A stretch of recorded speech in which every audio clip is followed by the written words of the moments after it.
So good afternoon. I just had the opportunity to swear in 240 trainees of the Massachusetts State Police 85th Recruit Training Troop. It goes without saying that these trainees are becoming state troopers under truly extraordinary circumstances. As I said in my remarks, they've overcome obstacles that no other class has had to deal with. The state police had to make significant changes to the training program for this class to adapt to new health and safety protocols while it was actually going on. That included adopting remote alternatives for instruction that have always been done previously in person and reorganizing trainees into smaller groups. The state police monitored trainees' health throughout the training process to keep the trainees safe and on course to join their colleagues on the front lines. I want to thank both the trainees and the men and women of the state police who are involved in building and modifying this training program. And while I know the trainees certainly wish they had a chance to be with their families and their friends at today's swearing-in ceremony, I'm glad their friends and their relatives were at least able to watch live stream from home. These new troopers will join the force during truly unprecedented times. As I told them during the swearing-in, I'm incredibly grateful for their decision to step up and serve the people of our Commonwealth. They've answered the call just like so many others who are working together to push back against this virus.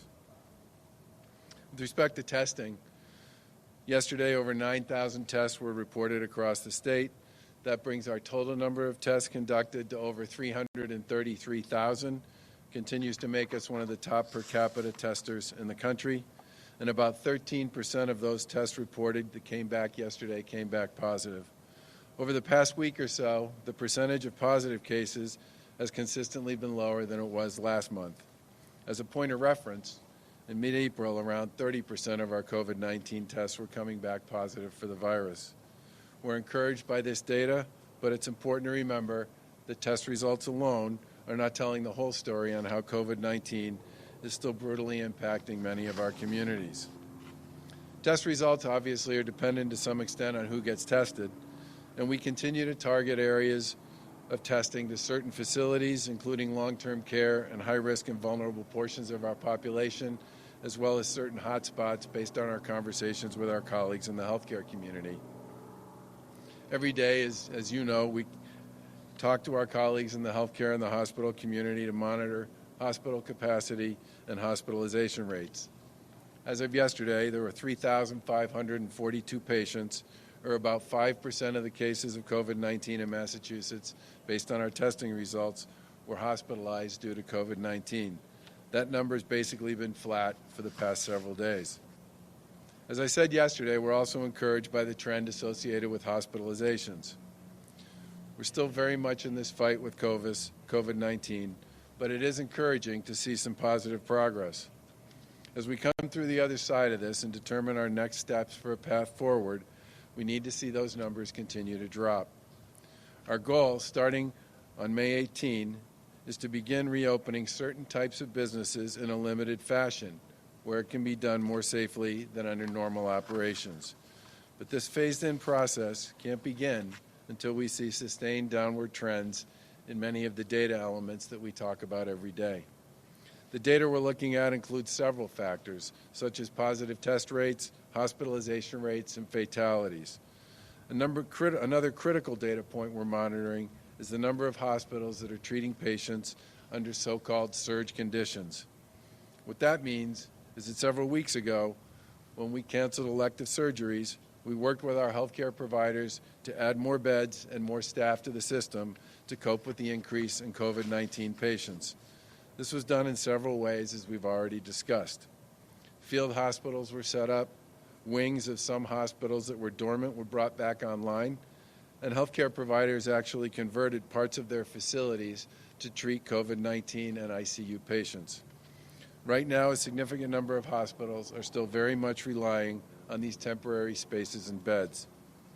We need to have more and more patients recovering and moving out of hospital-level care so that hospitals can return to what we would describe as a more normal level of activity. The phased reopening, where only certain industries begin to reopen that we're planning for now, can't move forward until we see progress on surge capacity among some of those other elements. And as I said, the virus is still very much challenging our healthcare system and in many cases impacting our communities. Right now, we have to continue the hard work of slowing down and pushing back on the virus. Today is also the first day that our executive order on face coverings is in effect.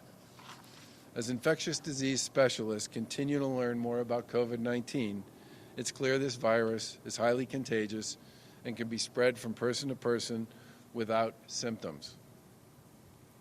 I want to repeat that. This virus can be spread from person to person without symptoms.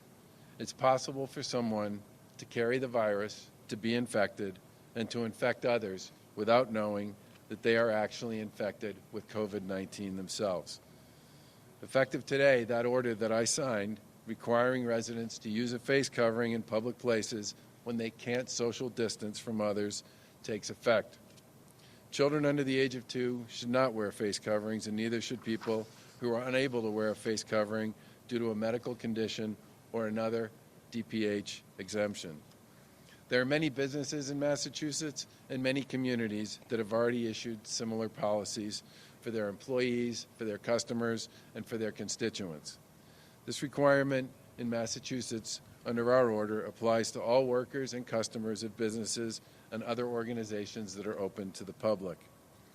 Face coverings will be expected at all times in grocery stores, retail stores, and on public transportation.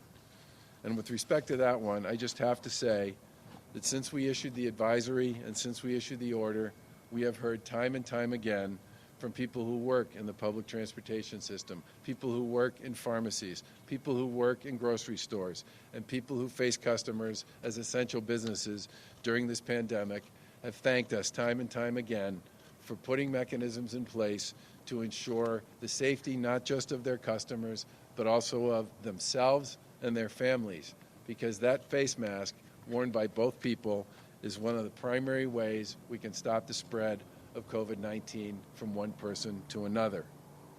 As many people know, face coverings can be made from several items that you currently have in your wardrobe, like a t-shirt or a scarf or a bandana or other breathable fabric. You can also use disposable masks. One thing we would make clear is that residents should avoid using medical-grade masks. We do need to prioritize those for healthcare workers, first responders, emergency management personnel, and public safety people. The Department of Public Health has posted more information on what you can use for a face covering at mass.gov/COVID-19. We view this as a common sense way to set a statewide standard for the long term as we look to get back to a new normal. And we're working around the clock with our frontline workers and others to support those who continue to serve us every single day throughout this crisis.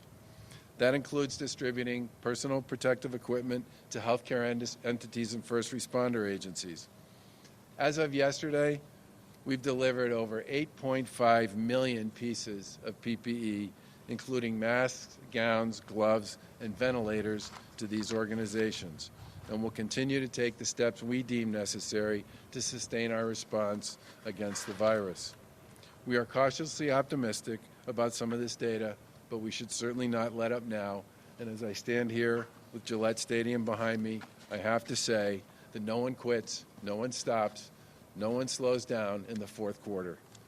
Thanks very much. And again, I appreciate all the support and the commitment that the people of Massachusetts have brought to this fight. Thank you.